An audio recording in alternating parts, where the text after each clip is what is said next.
Beautiful music, you all are amazing. And of course, before we go way in, we have to give it up to all the folks in the stands who helped grandparents, cousins, friends, neighbors, all of you all. Let's give it up.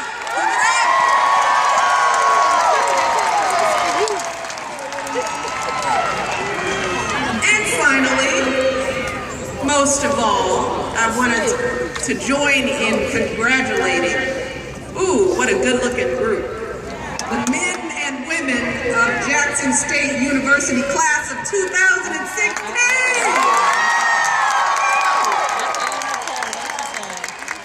You all deserve all of that and more because I know how hard you worked to make it to this day, studying late into the night, writing and rewriting those papers, taking all those exams. Oh my Lord. But I also heard that you happened to be able to have some fun over these past years as well. Hanging out at Gibbs Green Plaza, turning up on Hot Spots Fridays. Don't get too excited. Mom and Dad are in the stand. Gearing up for homecoming and Tiger Fest. Rocking the house with one of the best bands in the country, the Sonic Boom of the South. Together, you all are the superb 16, as I hear you call yourselves. And you're about to join a storied legacy from this university. A school that began as a tiny Baptist seminary, just 20 students strong, just 20 students.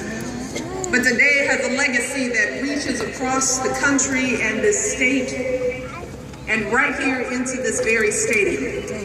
And that's actually where I'd like to start my remarks today, with this storied stadium and its place in our nation's history.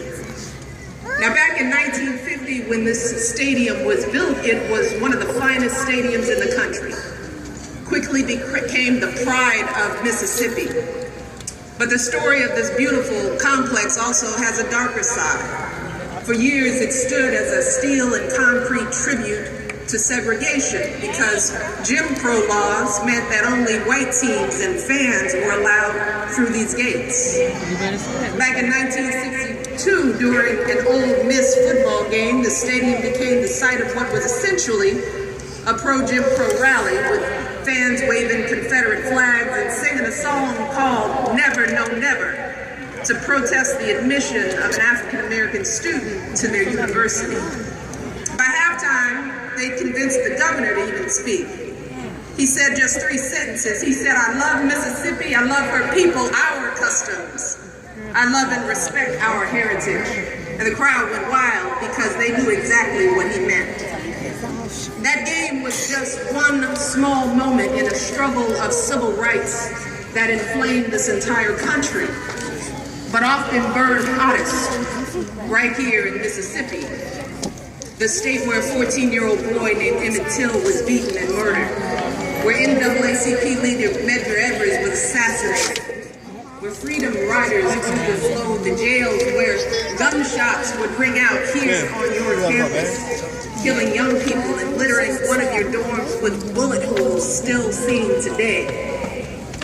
It was against that backdrop that one day in October of 1967, something truly extraordinary happened in this stadium. For years, legal and political pressures had been mounting for the state to desegregate. And that fall, the state finally announced that for the first time, 2 black teams would get to play in this stadium. Those teams were Grambling State and, of course, your own Jackson State Tigers. Now just think for a moment. You can only imagine the pressure those teams and their fans were feeling. For so long, this field had been the pride of white and white-only Mississippi, and now black fans would fill these stands. Black coaches would patrol these sidelines. Black players would sweat and bleed on this field. How would the world respond? would those forces of segregation rise up in protest or worse? As one of the players at the time said, and this is a quote, he said, there was certainly potential for it to become a very ugly situation. So the Jackson State coach at the time, Coach Page, thought hard about how to prepare his team. He sat his players down and told them to stay focused on two goals. The first, beat Grambling State, of course, one of the best teams in the country.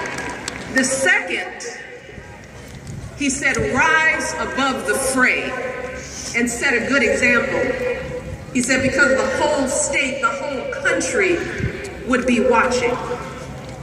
So the players made sure their shoes were shined, their laces tied. They took special pains not to accidentally break anything in the locker room or walk out with a towel. Because as the player said, and these are his words, he said, we all wanted to be representatives of our families, our hometowns, our communities. We wanted to take care of that stadium as much as we could so it would be there for the next black team. And then they went out and they played their hearts out. And Jackson State won that game, giving Grambling its only loss of the season. But more importantly, the world saw what would happen when black folks came into this stadium. What did they see?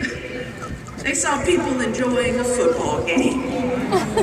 They saw the same kind of skill and sportsmanship and strategy as any other game the stand had hosted before. So by simply showing and displaying sportsmanship, those players and coaches and fans joined the long line of heroes who made history in this country, in our schoolhouses, our department stores, our lunch counters, and everywhere else, all of them using the same time-tested approach that has always moved this country forward. They didn't stoop to the level of those who sought to oppress them. Just the opposite.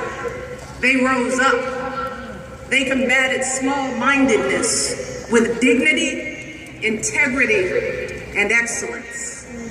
That is the well-worn path to Dr. King's mountaintop that so many men and women before us have taken. Famous civil rights leaders and ordinary folks who faced down dogs and batons and fire hoses with prayer and hope and steadfast determination. For as Dr. King told us, he said, darkness cannot drive out darkness.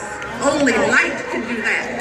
Hate cannot drive out hate. Only love can do that. And graduates, I'm here today to tell you that that approach to life isn't just something you should read about in the history books. It's a roadmap for how to live your lives every single day. And how do I know? Because I've seen the power of that approach up close and personal. See, when I hear words like dignity and excellence, I think about my husband.